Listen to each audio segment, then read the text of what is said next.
DJ কীর্তন নতুন DJ DJ কীর্তন? হ্যাঁ নতুন ডিজে আছে রে। গানটা তো শেষ হয়নি এখনো, এখন আছে। এখন তো ডিজে তে অনেক কিছুই উঠেছে, তাইলে সবই তো শুনছি ডিজে, হ্যাঁ বুঝে সব জায়গায় দেখছি ডিজে। আমাকে গায়ে হাত হতে দিতে পারে পারে, ডিজে কীর্তন হতে পারে, আমাকে রেখে দিয়েছেন। না হয় কি আছে? তোর কীর্তন আছে না শেষ? আছে এখনো আছে? লাল বেলুন মামুর হো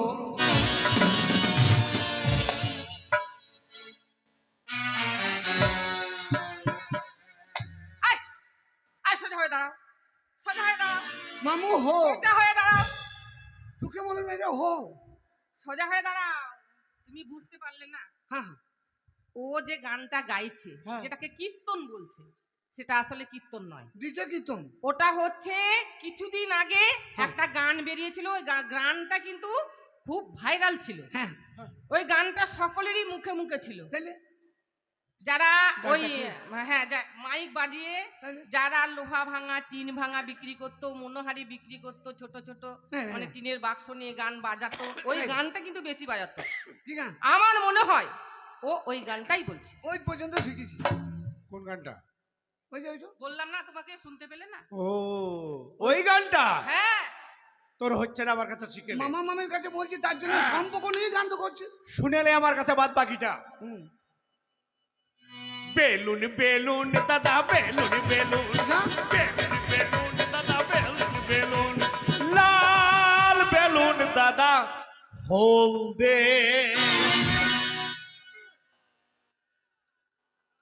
হলদে কে দিবে? কার হলদে দেবে? কার এক্সট্রা আছে দে। ওর বাবা তেমনি ভাগ্নে। আরে এ কি ভাষা রে? হ্যাঁ? ওই গানটা নয়, ওইভাবে নয়, ওই গানটাই কিন্তু ওভাবে নয়। কি বা বুঝলি গানটা হচ্ছে এইভাবে, চলে যাও। লাল বেলুন দাদা হলদে বেলুন, হ্যাঁ। নেবেন তো দাদা দেখে কিন। ও, মানে হোল দে বেলুন। হ্যাঁ। সারা বেলুনটা ভুলে গেছি নাকি? আমি ওইটুকু জানি। আরে আমি হো পর্যন্ত কেন বলছেন না? আর আমি হলদে। যার কাছে গান শিখেছি সে শালাকে 15 টাকা দিয়েছিল, 10 টাকা দিয়েছি।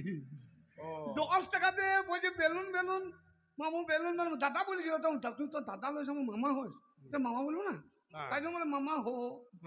মানে হো পর্যন্ত শিখেছি। সারা বলছে আর কিছু বলবো না, হো পর্যন্ত 5 টাকা দিবি, তারপর বাকিটা শিখবো। আর আমিও শিখেছি হলদে, মানে ওইখান থেকে ক্যাসেট আর নাই। মামা তা সেজে গুজিয়ে ধুতি পরে পাঞ্জাবি পরে যাবেন কোথায়? শোনো বাবা, জীবনে হ্যাঁ।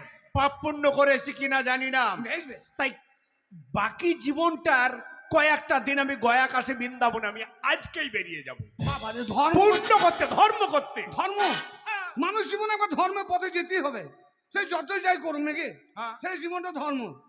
তাহলে তুমি ধর্ম করবে? আমি ধর্ম করতে আরে যাবো। কথা বলবো কে? আচ্ছা, ধর্ম যে করবে, মা বাবাকে কোনোদিন ভালোবেসেছ? মা বাবাকে? পিতা মাতাকে কোনোদিন সেবা যত্ন করেছো? হ্যাঁ হ্যাঁ, কেন করবো না? তাহলে আর কোথাও যেতে হবে না। যেতে হবে না? হ্যাঁ, কেন কেন? মন্দির মসজিদ যেখানে যাও, মা বাপকে ভালোবাসো, মন্দির মসজিদ ওইখানে ভিতরে পেয়ে যাবে। হ্যাঁ বটে তো। ওরে তুমি যতই যাও না মন্দির মসজিদ, যতই যাও না মন্দির মসজিদ, যতই করো গঙ্গা স্নান, বাবা মাকে না বাসলে ভালো হয় না খুশি ভগবান। বাবা মাকে না বাসলে ভালো হয় না খুশি ভগবান। তুমি যতই যাও না মন্দির মসজিদ, যতই যাও না মন্দির মসজিদ, যতই করো গঙ্গাচার, বাবা মাকে না বাসলে ভালো হয় না খুশি ভগবান। বাবা মাকে না বাসলে ভালো হয় না খুশি ভগবান।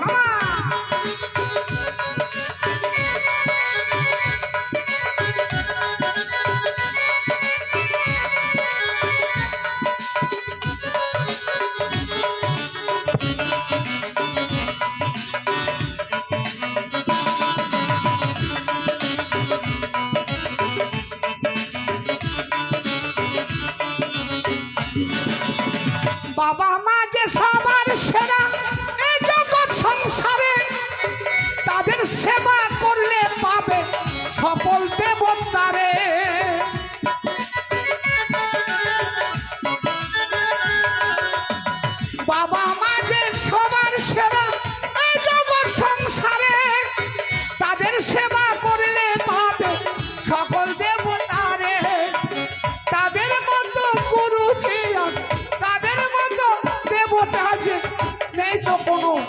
ভগবান বাবা মাকে না বাসলে ভালো হয় না খুশি ভগবান বাবা মাকে না বাসলে ভালো হয় না খুশি ভগবান তুমি যতই যাও না মন্দির মসজিদ যতই যাও না মন্দিরে মসজিদ যতই করো কংগ্রাসন বাবা মাকে না বাসলে ভালো হয় না খুশি ভগবান বাবা মাকে না বাসলে ভালো হয় না খুশি ভগবান বাবা মাকে না বাসলে ভালো হয় না খুশি ভগবান বাবা মাকে না বাসলে ভালো হয় না খুশি ভগবান কেন বাবা মিলন মালা হইবি পুরে।